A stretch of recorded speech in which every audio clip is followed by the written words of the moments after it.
नमस्कार साथियों, स्वागत है आप सभी का अंकित इंस्पायर्स इंडिया पर। मैं हूं अंकित अवस्थी, आप हैं मेरे साथ में। हाल ही में हुए एससीओ के बाद में पाकिस्तान के ताजा अपडेट लेकर। पाकिस्तान इतना जरूरी है, ये मैं आपके लिए नहीं कहता। असल मायने में पाकिस्तान, चीन, अमेरिका, ये सब भारत के लिए बहुत जरूरी है। आप सभी को ध्यान होगा कि पाकिस्तान से चीन का जो प्रेम था वो चाइना पाकिस्तान इकोनॉमिक कॉरिडोर को लेकर जितना था, उसका भारत लंबे समय से विरोध करता रहा। China Pakistan economic corridor he belt and road initiative में भारत के ना शामिल होने की वजह बना था, क्योंकि कहीं ना कहीं पाकिस्तान के उन क्षेत्रों से होकर के चाइना पाकिस्तान इकोनॉमिक कॉरिडोर बन रहा था, काशगर से लेकर ग्वादार तक, जिसमें पाकिस्तान ऑक्यूपाइड कश्मीर भी शामिल था। और यही कारण था जब चीन ने दुनिया को 2013 में बेल्ट एंड रोड इनिशिएटिव के बारे में बताया कि मैं आप लोगों के लिए एक ऐसा तरीका लेकर आ रहा हूं कि मुझसे पैसा लो, अपने यहां सड़कें बनवाओ, चीनी कर्ज में चले जाओ। भारत ने उसमें शामिल होने का निर्णय नहीं किया था। पाकिस्तान हो गया था, क्योंकि उसे पाक ऑक्यूपाइड कश्मीर में एक और देश का साथ मिल जाता, ताकि भारत से कभी पाकिस्तान ऑक्यूपाइड कश्मीर में होने वाली जो कभी भी हमले हैं भविष्य के, या फिर भविष्य के द्वारा भारत के जो प्रयास हैं, भविष्य में भारत के जो प्रयास हैं, उससे पाकिस्तान को चीन की सुरक्षा मिल जाती। ये तो था बैकग्राउंड। ताजा अपडेट क्या है कि पाकिस्तान ने चाइना पाकिस्तान इकोनॉमिक कॉरिडोर को बनाने के लिए चीन से जो कर्ज लिया था, कई जगह $60 बिलियन लिखा आता है, कई जगह $50 बिलियन लिखा आता है, उस कर्ज के बाद भी इन्हें और पैसे की जरूरत पड़ी। यह कॉरिडोर बनने के लिए आवश्यक था कि पाकिस्तान को उस अतिरिक्त पैसे की भुगतान के रूप में चाइना थोड़ा और कर्ज दे दे। आपको यह तो ज्ञात है कि चाइना पाकिस्तान इकोनॉमिक कॉरिडोर में ग्वादार पोर्ट से लेकर चीन के काशगर तक जो रोड रोड बनना था, रेल ट्रैक बनना था, गैस पाइपलाइन डलनी थी, एनर्जी के लिए काफी सारे डैम्स बनने थे, उन सारे प्रोसेस के लिए पाकिस्तान को चीन के द्वारा हैवी फंड किया गया था। लेकिन पाकिस्तान के अंदर बदलती सरकारों ने, बढ़ते भ्रष्टाचार ने उस पैसे को हजम कर लिया। जितना पैसा दिया गया उसके बदले उतना काम नहीं हुआ, और इस बार आप फिर से मांगने पहुंच गए। कहां पहुंचे? चीन पहुंचे। कब पहुंचे? एससीओ की बैठक के अंदर पहुंचे। जो एससीओ की बैठक जिसमें प्रधानमंत्री मोदी, पुतिन, तमाम राष्ट्राध्यक्ष पहुंचे थे, उसी के अंदर आप भी पहुंचे थे, क्योंकि आप एससीओ के मेंबर हैं। आप जब यहां पहुंचे तो अपने साथ में अपने मंत्रियों को भी लेकर के गए थे, यहां पर अपने साथ में आसिम मुनीर को लेकर के गए थे। ये सब जाकर के बढ़िया से अपनी डिमांड्स यहां रखे। लेकिन इस बीच में चाइना ने इनसे इनकार कर दिया। चाइना ने कहा थैंक यू सो मच, आपको $60 बिलियन ऑलरेडी दे चुके हैं, अब हम आपको पैसा नहीं दे पाएंगे। ऐसा फाइनेंशियल एक्सप्रेस की खबर कहती है। China exit Pakistan $60 billion economic corridor project, no new Chinese money yet Pakistan Shahbaz Sharif. मतलब लगातार अभी भी शहबाज शरीफ पैसा मांगने के तमाम प्रयासों में बिजी हैं, लेकिन चीन ने अपनी तरफ से साफ कह दिया कि जो आपको दे दिया पहले उसे वसूल लें, अब और पैसा आपको नहीं दे पाएंगे। ये ऐसे समय में सुनने को मिल रही खबर है जब पाकिस्तान का अमेरिकी प्रेम बढ़ रहा है और भारत का चीन प्रेम। भारत ऑटोमेटिक चीन की तरफ चला गया है। ये तो आज डोनाल्ड ट्रंप ने भी अपने ट्रुथ हैंडल पर लिख दिया कि हां, ये फाइनल हो चुका है कि भारत और रूस को मैंने चाइना के पक्ष में धकेल दिया है। मतलब वो खुद इसको एक फेलियर के रूप में अपनी मान चुके हैं। आज उनके ट्रुथ पर इस तरह के स्टेटमेंट थे, यानी उनके सोशल मीडिया हैंडल पर। तो कुल मिलाकर के पाकिस्तान को चीन से मिलने वाला सहयोग का रुकना, अमेरिका के नजदीक पाकिस्तान का जाना, भारत का चीन के नजदीक जाना आज का ताजा जियोपॉलिटिकल शिफ्ट है, जिसकी आप और हम चर्चा कर रहे हैं। यह खबर जब इस तरह से लिखी जाए कि चाइना एग्जिट कर गया है $60 बिलियन से, तो पहला दिमाग में प्रश्न यही आता है कि क्या अब वो $60 बिलियन देकर भूल जाएगा? ऐसा नहीं है। मैं पहले ही क्लियर कर देता हूं ताकि आप किसी क्लिक बेट के चलते आगे ना बढ़ें इस सेशन में। फिलहाल ये जान लीजिए कि इससे ज्यादा पैसा और नहीं देगा, नंबर एक। और नंबर दूसरी बात, पाकिस्तान से चीन ने यह कहा है कि तुम्हें हम लोन में पैसा नहीं देंगे, हमारी कंपनियां आएंगी तुम्हारे वहां पर कुछ काम करने के लिए, उसके लिए हम एमओयू साइन कर सकते हैं, जिसमें हम वहीं से धन अर्जित करेंगे और काम का काम करेंगे। उसके लिए हम तुम्हें $8 बिलियन के एमओयू साइन करके दे सकते हैं। ये दो तर्क हैं पाकिस्तान के लिए चाइनीज न्यूज के रूप में। आज इन्हीं का विश्लेषण करते हुए हम आगे बढ़ रहे हैं। अर्थात इन्हें अब फंडिंग नहीं मिलने वाली है। यह फंडिंग ऐसे समय पर रुकी है जब भारत चीन के नजदीक जा रहा है, और भारत के साथ साथ रूस और चीन का जो आरआईसी ट्रॉयका है, यह दुनिया की चर्चा बन चुका है। इस पर विस्तार से विश्लेषण करेंगे, लेकिन उससे पहले शिक्षक दिवस पर आपकी तरफ से मिली तमाम शुभकामनाओं के लिए हृदय की असीम गहराइयों से बहुत सारा धन्यवाद। आप में से जो भी मेरे मित्र, मेरे छोटे भाई बहन पढ़ाई में है, स्टेट पीसीएस और यूपीएससी की तैयारी में है, उनके लिए फाउंडेशन कोर्सेज में हमारे द्वारा आज विशेष छूट उपलब्ध कराई गई है। मेरे तमाम वो कोर्सेज जो अपनी पाठशाला पर उपलब्ध हैं, उन पर भारी डिस्काउंट है। वो तमाम कोर्सेज जिनके साथ हमारी बुक्स भी उपलब्ध हुआ करती थी, वो आज के दिन मुफ्त में उनके साथ उपलब्ध कराई जा रही हैं। आप हमारे कोर्सेज को बातें बाजार की एप्लीकेशन से अगर वहां से लेते हैं, तो स्टॉक मार्केट और म्यूचुअल फंड के कोर्सेज में भी आज आप लोगों को ऑफर लाभ दिया जा रहा है। आइए साथियों, आगे बढ़ते हैं। मेरे प्यारे साथियों, जैसा कि आप जानते हैं कि पाकिस्तान और चीन का जो प्रेम है, जब से सीपैक की बात यानी चाइना पाकिस्तान इकोनॉमिक कॉरिडोर की बात हुई, तब से लगातार परवान चढ़ा जा रहा था और भारत का बहुत ज्यादा गुस्सा पाकिस्तान के साथ साथ चीन से इस बात पर था कि आप इन लोगों को इतना पैसा क्यों देकर चल रहे हो। ऐसे में पाकिस्तान के द्वारा अपने कार्य क्षेत्र में चीनी दखल बढ़ता देखकर इनके साथ में और ज्यादा धन की डिमांड कर दी गई। इसकी व्याख्या थोड़ा आगे चल के करते हैं। खबर यह बनती है कि पाकिस्तान के अंदर एक रेल लाइन का निर्माण होना है, जिसे मेन लाइन 1 कहा गया है। उस रेलवे के लिए $2 बिलियन के अराउंड फंडिंग की आवश्यकता है। चाइना ने उस चीज से इनकार कर दिया है। अब मैं थोड़ा सा आपको ये वस्तु स्थिति समझा देता हूं और इसको मैप के माध्यम से समझते हुए आगे बढ़ते हैं। तो प्यारे साथियों, ये आपके सामने दिखाई दे रहा है पाकिस्तान, पाकिस्तान से लगा हुआ भारत और इधर की तरफ चाइना। चाइना के अंदर जो जिंजियांग प्रोविंस है, उसमें एक जगह है काशगर। काशगर से होकर के ग्वादार पोर्ट तक, ग्वादार पोर्ट पाकिस्तान में है, यहां से लेकर यहां तक एक कनेक्टिविटी रूट बनाया जा रहा था। सड़क का, रेल का, पाइपलाइन का, डैम्स का, तमाम प्रकार की कनेक्टिविटी यहां से लेकर यहां तक विकसित की जा रही थी। ठीक बात है। दिक्कत क्या थी? दिक्कत ही थी कि ये जो कनेक्टिविटी थी, ये पाक ऑक्यूपाइड कश्मीर से होकर के जा रही थी। ये वाला जो क्षेत्र आपको दिख रहा है, ये पाकिस्तान ऑक्यूपाइड कश्मीर में है। टेक्निकली ये क्षेत्र भारत का है, लेकिन पाकिस्तान ने जिस क्षेत्र पर जबरन कब्जा करके रखा हुआ है, उस क्षेत्र को उसने पाकिस्तान से निकाल करके चीन के हाथ में सौंप दिया। एक तरह से कहिए कि इसके ऊपर अब साझा मालिकाना हक ले लिया। इससे फायदा क्या हुआ? पाकिस्तान को भारत से यह डर था कि एक दिन भारत उससे यह हिस्सा ले लेगा, लेकिन पाकिस्तान ने इस हिस्से में चीन को एंट्री दिलाकर, जिसमें इसका इलीगल कब्जा था, उसमें चीन को एंट्री दिलाकर उसे स्टेक होल्डर बना दिया कि सर, कल को अगर भारत इसे लेने आता है तो आपका इन्वेस्टमेंट भी इन्हीं क्षेत्रों में हो रखा है, आप अपने इन्वेस्टमेंट को बचाने आएंगे ना, और अगर आएंगे तो आप और हम मिलकर के भारत से लड़ेंगे। ये चाइना के साथ मिलकर पाकिस्तान की बनाई हुई एक रणनीति थी। अब इस रणनीति के साथ में दिक्कत क्या हुई भारत को, कि भारत ने ये सारा काम इनके साथ जो देखा, वो देखा था सीपैक के थ्रू। सीपैक बोले तो चाइना पाकिस्तान इकोनॉमिक कॉरिडोर, जो बेल्ट एंड रोड इनिशिएटिव का हिस्सा था, यानी कि चाइना द्वारा दुनिया में पोर्ट और सड़क बनाने के लिए 2013 के बाद एक तरह से समझिए कि मिशन मोड पर काम किया गया था, दुनिया को कर्ज बांटने का, ताकि अमेरिका जिस तरह से लोगों को वर्ल्ड बैंक और आईएमएफ के माध्यम से कर्ज में बांध कर रखता है, ऐसे ही चाइना वालों ने बेल्ट एंड रोड इनिशिएटिव के माध्यम से दुनिया वालों को अपने कर्ज में डालने का काम शुरू किया था। पाकिस्तान में उसी के तहत यह निर्माण हो रहा था। ठीक है साहब, एक तो आपत्ति आपने ये देख ली।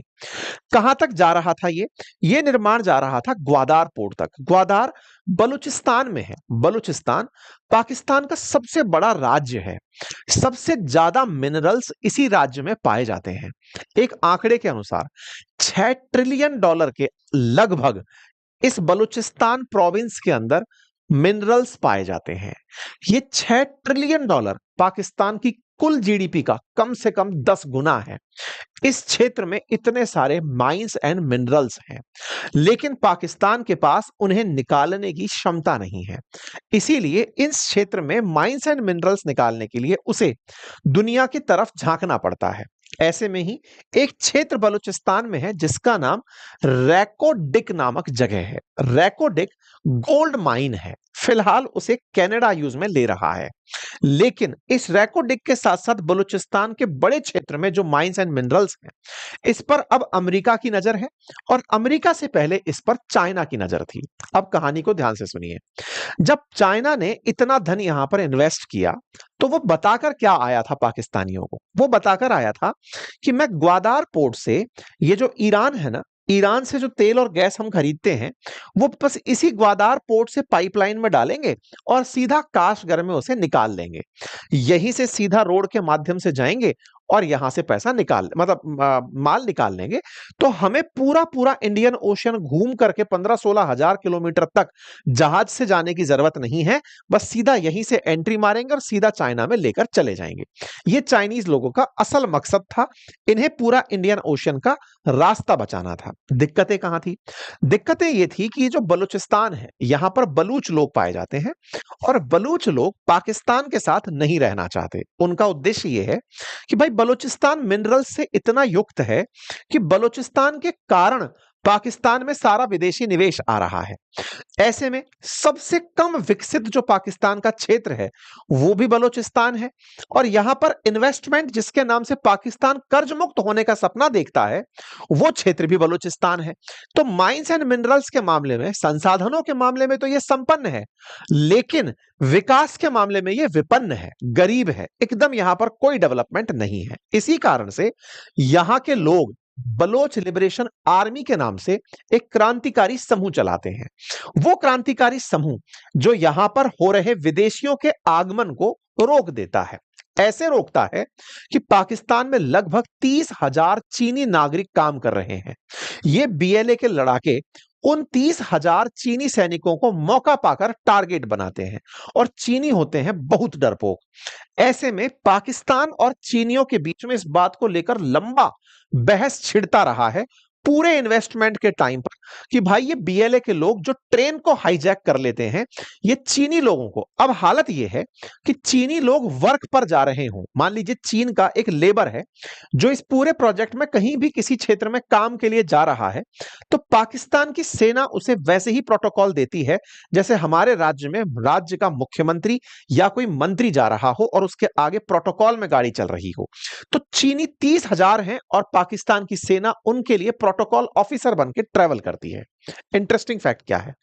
फैक्ट यह है कि इस ग्वादार पोर्ट से होकर के माल को यहां ले जाने के लिए इस बीएलए के क्षेत्र से होकर के इन्हें गुजरना होगा।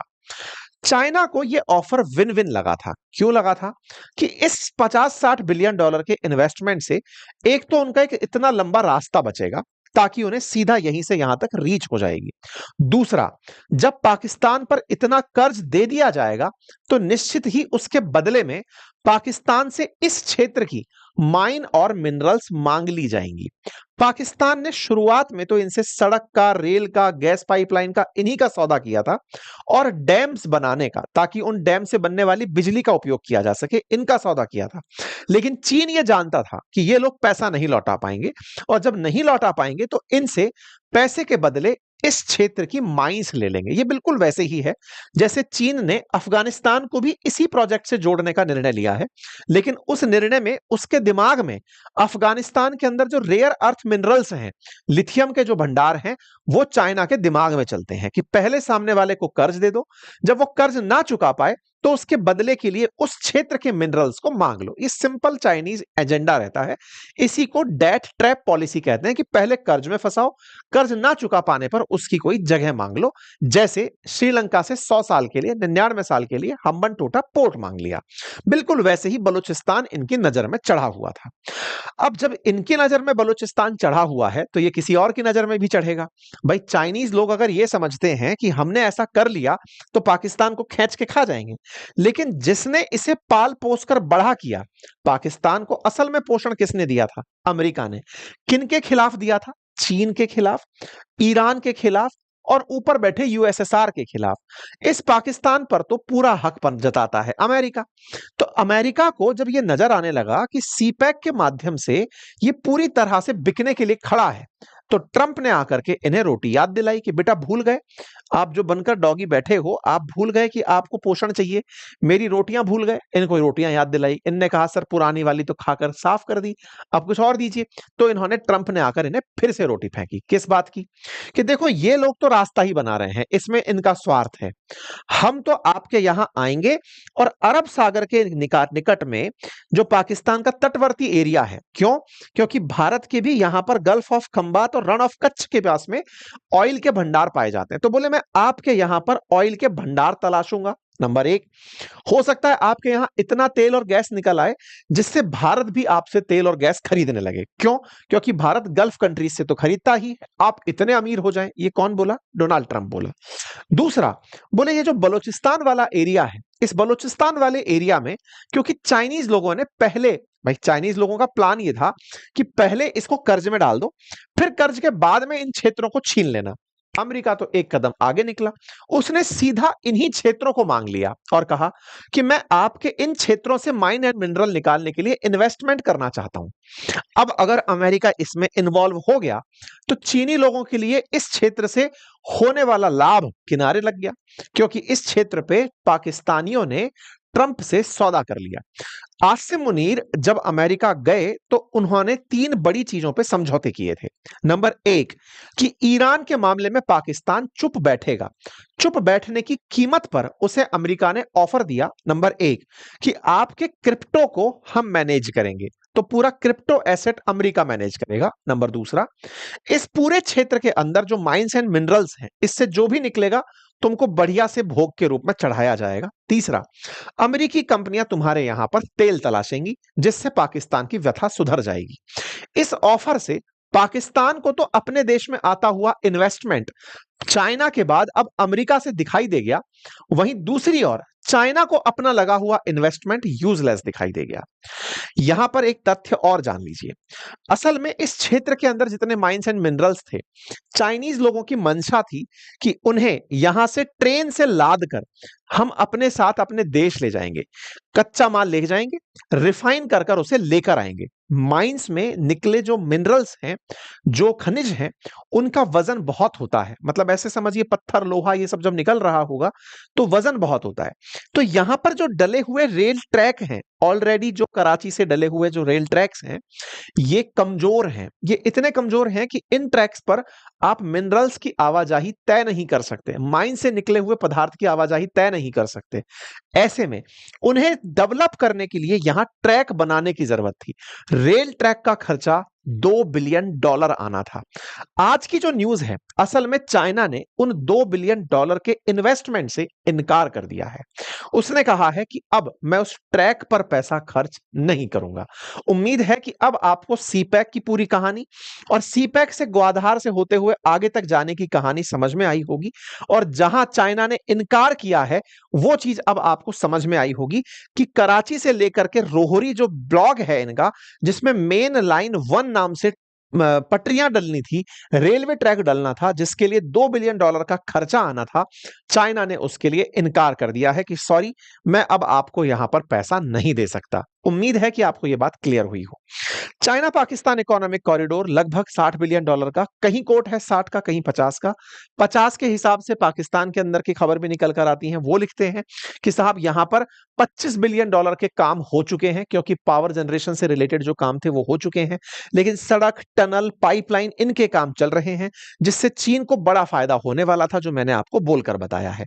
तो अब अगर आप ये खबर देखते हैं कि चाइना ने एग्जिट कर लिया है $60 बिलियन वाले उस प्रोजेक्ट से, इसका मतलब यह नहीं है कि जो $25 बिलियन के काम हो रखे थे, चाइना उन्हें छोड़कर वापस जा रहा है। जी नहीं, चाइना है, लेकिन अगर आप इन खबरों की व्याख्या समझें तो इसका मतलब सिर्फ यह है कि अब वो इसमें इंटरेस्ट नहीं दिखा रहा है।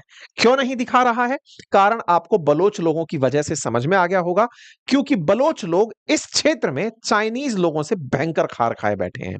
उन्हें पता है कि इस क्षेत्र में सबसे ज्यादा माइंस एंड मिनरल्स उन्हीं के पास है, जिस पर लगभग 590 करोड़ टन खनिज जो है उस पर चीन की नजर है, और चीनी कंपनियां इसीलिए इस क्षेत्र में आ रही हैं। इसी को ध्यान में रखते हुए बलोच लोगों ने चाइनीज इंफ्रास्ट्रक्चर को टारगेट करना, चाइनीज लोगों को टारगेट करना, लगातार प्रोटेस्ट करना जारी रखा, इस हद तक कि चाइनीज लोगों के मारे जाने की हेडलाइंस पाकिस्तान की बड़ी हेडलाइंस में कंसीडर हुई और चाइना लगातार पाकिस्तानियों से इस बात का विरोध करता रहा क्योंकि चाइनीज लोगों के मरने की संख्या बढ़ती जा रही थी। इन बलोच लोगों को इतना ज्यादा गुस्सा रहा कि इन्होंने पाकिस्तान की सेना को धता बताते हुए यहां की ट्रेन तक हाईजैक कर डाली, जिस पर हमने आपको ऑलरेडी सेशन किया था। बलोच लिबरेशन आर्मी ने चाइनीज लोगों के ऊपर जो हमले प्लान किए, उसके बाद हमने इस पर ऑलरेडी आप लोगों को सेशंस दिए हुए हैं, आप जाकर चेक कर सकते हैं। बलोच लोगों ने अपनी तरफ से यह तय किया कि पाकिस्तान अगर चाइना वालों को इसी तरह एंटरटेन करता रहा, इस क्षेत्र के माइन एंड मिनरल निकालने में मदद करने की सोचता है, तो हम उन्हें यहां टिकने नहीं देंगे। चाइनीज लोगों ने पाकिस्तान सरकार से कहा कि आपकी प्रेजेंस में हमारे लोग मारे जा रहे हैं, हम अपनी सेना उतारना चाहते हैं। लेकिन इस बात पर पाकिस्तान को बड़ा ह्यूमिलिएशन फील हुआ। पाकिस्तान ने कहा कि हम अपनी तरफ से अपने आर्म्ड फोर्सेस को $45 बिलियन रुपए ऑफर कर रहे हैं ताकि वो चाइनीज लोगों की सुरक्षा कर सकें। और तो और चाइना अगर सोचता है कि उसे अपनी सेना भेजनी चाहिए, बोले साहब इससे हमारी बेइज्जती हो जाएगी, आप हम पर विश्वास करिए, हम आपकी सेना के बिना ही इन लोगों की सुरक्षा सुनिश्चित करेंगे। तो चाइनीज लोगों की सुरक्षा की वजह जो चाइना नाराज हुआ कि भाई तुम हमारे लोगों की सुरक्षा नहीं कर पा रहे हो, बलोच लोग ढूंढ ढूंढ कर चाइनीज लोगों को मारते हैं या फिर चाइनीज प्रोजेक्ट्स को नुकसान पहुंचाते हैं, तुमसे कुछ हो नहीं पा रहा है। ऐसे में हमारा जो असल मोटिवेशन है, जो हिडन में मोटिवेशन था, वो छिनता हुआ इन्हें दिखाई दिया। बस इसी के चलते पाकिस्तान और चीन के बीच में हल्की सी मतलब रार आई, रिश्तों के बीच में रार आई। लेकिन चाइना इस बात को अच्छे से जानता था कि पाकिस्तानी किसी ना किसी तरह से लुढ़कने का प्रयास करते रहेंगे। लुढ़कने का प्रयास क्यों? आपको याद है कि एससीओ समिट जब अभी हुई, जिसमें प्रधानमंत्री नरेंद्र मोदी भी थे और यहां पर शहबाज शरीफ भी आए थे, उस समय यह क्लियर हो गया था कि शी जिनपिंग इस समय भारत के साथ बहुत गर्मजोशी से आगे बढ़ रहे हैं, भारत के साथ स्तरीय वार्ताएं हो रही हैं और इसी बीच में पाकिस्तान को किनारा किया जा रहा है। पाकिस्तान को किनारा किए जाने की खबर बड़ी खबर बनी क्योंकि पाकिस्तान के प्रधानमंत्री यहां से $2 बिलियन लाने की चाह में गए थे कि मुझे फंड मिल जाए। उसको मना कर दिया गया और कहा गया कि आप चिंता मत करिए, भविष्य में आपके साथ मिलकर कंपनियां काम कर लेंगी, वो वहां पर इन्वेस्टमेंट के नाम पर आपसे धन अर्जित करेंगी, $8.5 बिलियन का आपको एमओयू दे देते हैं। इसके पीछे का जो असल वजह बताई गई, वो असल वजह यह निकल कर आई कि पाकिस्तान जिस तरह से इन दिनों अमेरिका द्वारा फैलाए गए जाल में फंसता चला जा रहा है, उससे चीन अपने आप को वहां पर साइडलाइन होता हुआ देख रहा है। यह बात मैं कैसे बोल रहा हूं? आपको याद होगा मोदी जी जब जापान गए थे तो उन्होंने एक निकी एशिया नाम से न्यूज चैनल है, उसे इंटरव्यू दिया था भारत और जापान के रिश्तों के बारे में। उसमें खबर छपती है निकी एशिया के अंदर कि एडीबी पाकिस्तान को बेल्ट एंड रोड प्रोजेक्ट के लिए पैसा देने का विचार कर रही है। अब ये एडीबी क्या है? असल में ये एशियन डेवलपमेंट बैंक है जिसका निर्माण एशिया के देशों को सहयोग करने के लिए हुआ। इसका मुख्यालय फिलीपींस में मनीला के अंदर है। एडीबी के अंदर जिन देशों ने बहुत पैसा इन्वेस्ट किया हुआ है उसमें जापान नंबर 1 पर आता है, फिर अमेरिका है, ऑस्ट्रेलिया है और वेस्टर्न वर्ल्ड के देश हैं जिन्होंने एशिया में एक बैंक खोल रखी है और उस बैंक का उद्देश्य है एशियन देशों को मदद देना कि जाओ और एशियन देशों को मदद दो ताकि ये इंफ्रास्ट्रक्चर निर्माण कर सके। आप में से कुछ लोग हो सकता है ये सोचें कि सर ये काम तो वर्ल्ड बैंक के पास है, रिस्ट्रक्चरिंग के लिए पैसा देना, इंफ्रास्ट्रक्चर बनाने के लिए पैसा देना। वर्ल्ड बैंक पूरे 193 देशों को फंड कर सकता है, लेकिन एडीबी को कहा गया कि आप केवल एशियन कंट्रीज को फंड करिए। ओके साहब, एशियन कंट्रीज को फंड करने के लिए जो एडीबी है इसने पाकिस्तान से भी जुड़ा, पाकिस्तान से जुड़ करके उसे कहा कि आपके बेल्ट एंड रोड इनिशिएटिव को हम फंड करना चाहते हैं। अब आप पूछेंगे बेल्ट एंड रोड इनिशिएटिव तो पूरी तरह फंडेड बाय चाइना था, ये खा गए उस पैसे को। खा गए तो इनको पैसे मांगने थे कि साहब इसको कंप्लीट तो करो जो शुरू कर दिया। अब शुरू कर दिया तो चाइनीज लोग पैसा मांगे, पाकिस्तानी लोग पैसा मांगने गए तो एडीबी ने कहा हम पैसा दे देंगे। कहां पैसा दे देंगे, ध्यान से समझने की आवश्यकता है। इनके 480 किलोमीटर कराची रोहरी सेक्शन जो मेन लाइन 1 रेलवे है उसको बनाने के लिए पाकिस्तान जिसे $2 बिलियन के लोन की आवश्यकता है, एडीबी के पास आकर के ये लोग पहुंचते हैं। एडीबी कोई भी पैसा अमेरिका की परमिशन के बिना नहीं देता, बिल्कुल वैसे ही जैसे आईएमएफ को लोन देना है तो अमेरिका से पूछ कर देगा, बिल्कुल वैसे ही एडीबी, जिसमें जापान का बड़ा स्टेक है लेकिन उसके बावजूद भी वो वेस्टर्न पावर के द्वारा इन्फ्लुएंस्ड है। इसी के चलते हुए ब्रिक्स बैंक की स्थापना की गई थी, न्यू डेवलपमेंट बैंक की स्थापना चाइना के द्वारा की गई थी। ठीक है, इसका मतलब आप समझिएगा कि एडीबी से एशिया के लोन्स को कंट्रोल किया जाता है अमेरिका और वेस्टर्न वर्ल्ड के देशों द्वारा। इनसे कहा गया कि ठीक है, बेल्ट एंड रोड इनिशिएटिव के लिए पाकिस्तान को पैसे दे दो।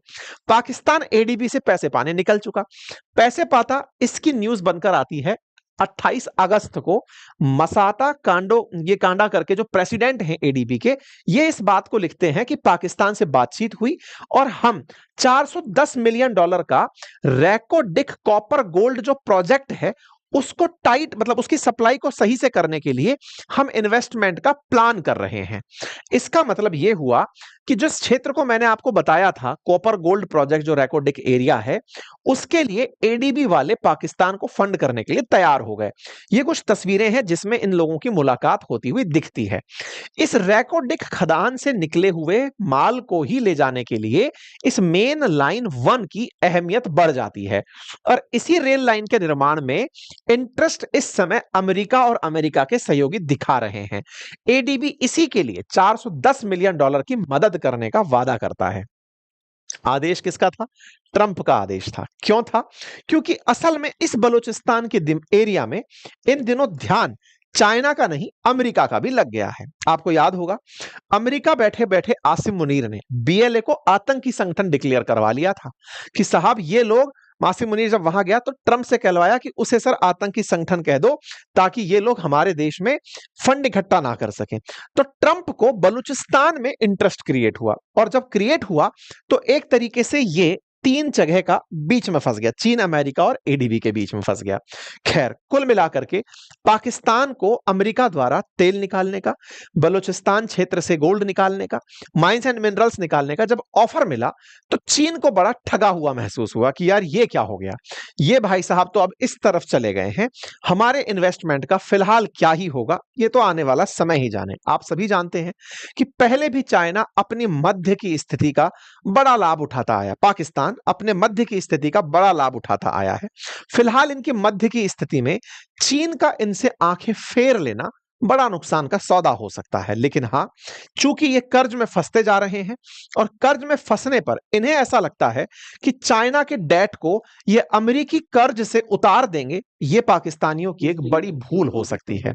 खैर, पाकिस्तान और अमेरिका के बढ़ते प्रेम को देखते हुए फिलहाल तो इन्हें शुभकामना ही दी जा सकती हैं, क्योंकि ट्रंप किसी के सगे नहीं है और वो जब इनसे पैसा लेने पर आएंगे तो ये बचा नहीं पाएंगे। जिस तरह से यूक्रेन के आधे देश के मिनरल्स पर ट्रंप कब्जा करके बैठ गए एक समझौते के माध्यम से, अगर ये ट्रंप के लोन में चले गए तो ये फिर फंस के ही रह जाएंगे। खैर, पाकिस्तान के लिए तो इतना ही सलाह दी जा सकती है, अपन तो सलाह देने वाले होते भी कौन है, बस इतनी उम्मीदें की जा सकती हैं कि ये इतना बर्बाद ना हो जाए कि ये हमारे लिए नुकसान का कारण बने।